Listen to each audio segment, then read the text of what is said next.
James woke up early and rushed, as usual, to catch the commuter train that took him daily from Albany to New York City, from one grind to another. He endured the long commute only through the dim hope that money, promotions and success would come much quicker in the Big Apple. Besides, he could do a lot of work on the train. However, it still made for a tough 15-hour workday. When James got home, there was hardly even time to eat before he had to collapse into bed, exhausted. The one bright spot along the route, aside from the river scenery, was the small village of New Hamburg that the train often stopped at for a few minutes. James always looked up from his work when this village was announced. He saw wooden houses that were painted many colours, gleaming in the sunshine and decorated by flower gardens. Some of the houses were converted churches, for you could still see the belfries, although the steeples had been removed. On the pleasant village green, James could see children playing, mothers wheeling strollers, people sitting on benches and reading. And out the other side of train, he could see the beaches and piers, and the fishermen getting their boats ready. James tried hard to see more each day, but the train always pulled out of the station much too soon, rushing him on his way to the concrete tombs of Manhattan. He briefly entertained the idea of getting off here sometime, but knew that it would be most irresponsible, impossible, and therefore quite unthinkable. Then she rode her bicycle into his view and waited for the train to pass. James took one last look at the mythical village as the train pulled away and caught a fleeting vision of the beautiful woman on the bike. She wore a flowing white dress that billowed out behind her as she rode. James bumped his head on the window as he strained to see more, and so he tried to hold her image in his mind as the train pulled away. Although business was still on his mind, he crowded it over to one side so he could think of nothing else but her for the rest of the trip and the village of New Hamburg. After Tony waited for the train to pass, she rode down to the waterfront to spend the bloom of the new morning writing poetry and prose, for this was a therapy to heal her from the wounds of love. She also drew sketches of women's fashions and sent them off in the mail to fashion houses, both as advertisements and for dress design. In between, she would draw whatever free-form art she desired, and it was not for sale. Then it was back to writing some more short stories. The train was the village lifeline. She loved to hear the trains rumbling along, and when the trains whistled, she would listen for the echo to travel up and down the river valley a few times, until all she could hear of the once mighty sound was its faint murmur washing along the hillsides. Meanwhile, James asked the conductor for the history of the village and learned the train conductor for the history of the village and learned that it had long ago been bypassed by the new Route 9. Thus, the village had remained in its pristine state, protected from the inroads of modern civilization, and had remained much as it had first been for over 100 years. It used to be known as a river resort, but the train tracks ended that era, and so now the residents had the quiet village all to themselves. It was safely tucked away, where few outsiders could discover it. The next day, James saw her again, and before he could control himself, he had waved to her from the train window. She smiled, but didn't wave back, for perhaps James figured out later she didn't know that he was waving to her. Manhattan soon loomed ahead, and the train went underground for a while. New Hamburg was but a memory now, as James emerged into Grand Central Station and walked past the bums, bag ladies, drug dealers, and other unfortunate debris. As James entered his office building, he felt the usual physiological reaction of increased heart rate, stress, and tension, for there were always deadlines to be met. The work had always expanded to fill up all available time. Plus, layoffs ensured that he had ever more work to do. A few days passed and he didn't see her, but then the next time he saw her, he made sure that she knew he was waving to her and even said out the window, "Have a nice morning on the shore. I'm on my way to work in the city." She smiled and said, "I will, and have a good day in the big city." After that day, it seemed that he saw her more often, as if the train's passing had somehow become a mark for her to start her day of artistry, down by the riverside across the train tracks. He again spoke and asked her what she was writing. "Poetry," she said. "Sometimes poetic prose, too," the train was already starting to pull out as they spoke. "May I read some?" he yelled over the roar of the train as it pulled away. He didn't know if she'd heard him, but the next day she passed him a piece of paper through the train window, a poem, to someone I knew. I was ready to grow next to him, the rose sprouting with the tulip, sharing the same soil, each supporting the other as our roots intertwined. But he plucked me from the ground and imprisoned me in a lonely vase, there for him alone to enjoy. And of course I withered and died. And now he has no partner and lives in a netherworld in which you have even forgotten the sun. For now he stands alone. Tony. James, on the train to Manhattan, every day seeing Tony out the train's window, could tell at once that Tony was recovering from some great hurt and pain of a broken love affair, one that had probably ended recently. Yet, he was happy that she seemed willing to share her pain with him. But what could he do? He worked in the corporate world of New York City, and there was no way he could ever give that up, or could he? No, there were too many tough projects that he had to see through, too many responsibilities to attend to. Anyway, he was due for a promotion soon. Yes, it was a hectic life, but whose wasn't in this modern day and age? What was there to do anyway in a small village like New Hamburg? Oh, it might be sort of a relief at first, but what then? Probably just get bored after a while. So anyway, he thought, her name was Tony. Now that he knew her name, she seemed to become more real to him. Tony spent the rest of the day writing and drawing. At lunchtime, she walked home to attend to some light chores and to feed her pets. Along the way, she would talk to all of the townspeople, for just about everyone knew one another here. No one ever looked at the ground, as often happened in big cities full of folks not trusting each other. She bought a few groceries from the farmer's market. Yes, there did seem to be something missing in James's life, for whenever he saw Tony, his heart skipped. Love was what was missing, he decided. Of course, he had no time for a love life, and although he was a sensible, intelligent, decent man, his love lives always seemed to die a quick death, since he was unable to put any real quality time into them, for his career had always come first. But he wasn't a bright-eyed corporate kid anymore, for his ambitions and lofty ideals had become quite crushed in the insincere, what's in it for me attitude of the NYC yuppies that had infested the rat race. Life had become empty, a meaningless exercise. That night, James grabbed a postcard from Grand Central Station and wrote the following simple message on it and handed it to Tony from the train window the next morning. Tony, I loved your poem. I too feel like I am caged by my job. Can you share more of your work? It is a relief. James. A few days later, she handed him another poem. Care. The old man sat silently by the sundial in the garden and marked the hours by the shadows that crept across time's face. Joy, forever young, turned to the glow of the light that shone from the sun and basked in its warmth, then spread her radiance to every living thing. She's healing well, thought James, for she was now thinking in a positive manner. James had written prose and poetry in college when he took a few courses in literature, but he had not written for 10 years since. Perhaps it was time to try again. He let his feelings flow out and wrote them down. Tony's healing well, thought James, for she was now thinking in a positive manner. James had written prose and poetry in college when he took a few courses in literature, but he had not written for 10 years since. Perhaps it was time to try again. He let his feelings flow out and wrote them down. At first he felt shy within himself to give his writing to her, for it gave him a strange feeling of vulnerability. But soon the vineyards of New Hamburg came into view, from the train view, then the cabins, farms, and finally the yacht club. James strained his eyes, for he would only have a minute to spot her. He saw her, but she wasn't at all close to the train yet. He yelled out, "Tony!" and whistled the letter out the open window toward her as the train quickly pulled away. He was relieved to see her smile, and it was that smile which carried him through the rest of the day. She went down to the shore and read the letter. "Dear Tony, this poem is unstructured and has no rhyme or meter, but I hope that you can enjoy it just the same. It's called The Restless Wind. Rising softly from the cold, dark hollows where the night airs slept, the restless wind left her secret nest and swept past the groves where the wan moon was hidden in the sky, then gained strength and surrounded and caressed the willow trees, which wavered and swooned in her wake as she, the wild and wandering wind, passed by in a breeze from the west on her airy wings.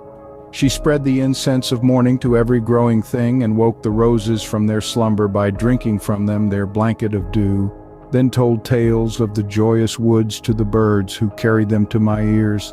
tales of freely flowing streams and of the soft glowing sky that promised sunny hours in the dreams of youths who felt her passing as sleep was washed from their languid eyes when they felt that new dawn, like some transparent veil lifting as she gently stirred the embers of the last watchfire and whispered sweetly to them that the stars had gone and that a new day had begun. James Toney put down the letter and felt the dawn washing over her much as he described it. How could he know these kinds of feelings? It rained the next few days and Toney had to stay in her cabin. Of course, her imagination ran wild, as did James. The next sunny day, James received an answer from Toney saying, "It's a good poem, James, although it's a rather long sentence. You do have talent, though, in your writing, and its content suggests that you have great sensitivity. It also suggests that perhaps that you'd rather be somewhere else other than NYC. What are you doing in the rat race?" I felt the freshness of your morning washing over me, the one that you described in your prosaic poem. Perhaps you'd like to feel it also. We do have such mornings in New Hamburg. Take a day and visit our burg. Meanwhile, here's another one of my poems for you. Witch of the Foe. James, here's another one of my poems for you. She passes it to him from outside the train, through the train window. Which of the following is more worthwhile? The rainbow or the gold under its smile?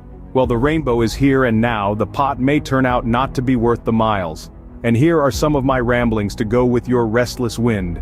I am like a cloud, an ocean of moistness and freshness floating and drifting with the flow of the wandering air through endless skies of deepest blue. Other clouds come by, some very dark, some light-hearted, and some just right. I see the clouds merging and opening up to drop their rain as goodness all over the earth. James wrote to her again the next day saying, "I'm still in the rat race, I guess, because such habits are hard to break. Many times I've thought about getting off the train in some pleasant village like New Hamburg and even spending a whole day there. I've even had some crazy thoughts of chucking everything and leaving the big city for good and enjoying all the sensations of old world living, but of course I cannot escape from my cage, for I'm just too deeply imprisoned in it. Or perhaps I'm afraid of the unknown. It's my good fortune to meet a writer, for writers are sensitive to all that lives and moves and feels on this earth. As for myself, I never had a chance to enjoy the liberal arts in depth, for I had to study engineering and all such related technical courses in order to make a good living. It is only lately on the train that I've begun to get back into reading and writing literature, thanks to you. I'll be giving you some more of my writing soon, James." She wrote back, "That's perfect. There's no one to bother you on the train. I love the sounds of the trains. Trains are so exciting and gentle all at the same time, rhythmic and peaceful. I often think of you when the trains go by. Then I know that you're on your way to work. You know, work has come to take over society, but I've found that one can work less and still have more, so to speak, by giving up certain things. Write soon and tell me all that went on in your mind before we started communicating. Toney." James and Toney, two individuals connected through letters, share their thoughts and dreams. Toney, passing a poem to James through a train window, contemplates the worth of a rainbow compared to the gold it represents. She muses on the beauty of clouds and their ability to bring rain and goodness to the earth. James, still caught up in the rat race, longs for a simpler life in a peaceful village like New Hamburg. He admires Toney's ability to appreciate the liberal arts and wishes he had the same opportunity. They both find solace in their correspondence, with James expressing his gratitude for Toney's influence on his reading and writing. Toney, in turn, finds comfort in the sounds of trains, knowing that James is on his way to work. She believes that one can have more by working less and giving up certain things. They eagerly await each other's letters, eager to share their thoughts and experiences. As I sat in my train seat, I listened to the old people talk about the village that I longed to visit each time the train stopped at the station. The closer we came to the station, the more vivid my dreams became, until reality itself confronted me out the window. To me, New Hamburg is a mythical village, preciously and luckily frozen in time. Old-time America. In the big city and at home, these dreams stuck in my mind and even came to disturb my thinking about other things. And then I saw you. And you started writing to me, so freely, so openly, and so innocently. There you were each day waiting with a letter. Perhaps it's time for me to live a life other than what I'm used to. I don't know. I'm both excited and scared at the same time. Perhaps I could get a computer and work at home a few days a week or something like that. Or perhaps I could just give up all notion of grand, expensive living. Many older people on the train spoke of this place as if it had always been here and always would be, and they always spoke of it so reverently. Of course, I could see what they were talking about outside my train window. Clean, fresh river parks, lots of unpolluted air and sunshine, mothers safely strolling their children in carriages, those little corner stores still in operation. And this really got to me. Even an old-time gasoline pump still running in front of the little market store. Off in the distance, I could see the countryside running up into the foothills, a lucky barrier which had caused the city to be bypassed by the main highway. And the old barns and stone fences, they're like heaven to me, for I was born on a farm. Each day I would look for you riding your bicycle down to the waterfront, or if the train was late, I'd hope to see you already sitting by the shore with your writing tablet and artist's sketch pad. May I see some of your drawings? I myself have been dabbling into some artsy graphics, although by computer, for I have no natural freehand art ability. I do commercial graphics for a living. It seems that we have a lot in common. Perhaps the wind is blowing the clouds together. I have nothing against the city, really, but it's just not for me. And I really can't afford to live there. Yes, I'm feeling unsettled. My hopes rise upwards each morning. At first, they're just vague ambitions without form or shape that were left in my mind from the night before. Then I outline them as daydreams, although they're still rather dimly formed. However, like the morning mist ascending, my wishes slowly rise up and up into the clear sunlight, where they take on color and form into clouds for me to ride on, until I can nurture and encourage them into reality. Perhaps our clouds will not so much as merge and lose identity, but will pass into each other. James, on the train, continues his letter to Tony. They have been exchanging notes and letters when James's train to Manhattan stops at New Hamburg, New York. Perhaps our clouds will not so much as merge and lose identity, but will pass into each other and occupy the same space, and be close to the other as a bond between two caring souls. Then we'll rise and fall on the drafts of the ever-moving wind and give ourselves to the earth as rain, like you said, and run in rivulets to the sea, whereupon the heat of mid-morning will lift us up again by evaporation to float again as clouds, thus each day renewing ourselves and continuing the life cycle. Love, James. Tony answered with a similar letter, one which recounted all her feelings. The mornings were so bright and sunny that I knew I was trying to see the world as new, for I had at least noticed that it again looked bold, bright, and beautiful. I was ready for an adventure that would help me pick up life's broken pieces. Everything that has happened since has given me reason to live again. Even though I've been through some bad times, those are over now, and so it's time to celebrate life again. I began my healing with love of oneself, for I've come to learn that emptiness fills up from the inside. I have a dream of being good to myself, and each morning I find more and more peace. The old Tony would never have spoken to someone in a train window because, of course, she used to hide from the world and let it pass her by. The sunny rays that poured into my window gave me the idea of going out to explore the river shore. Then I started to bring my books and art materials down there with me.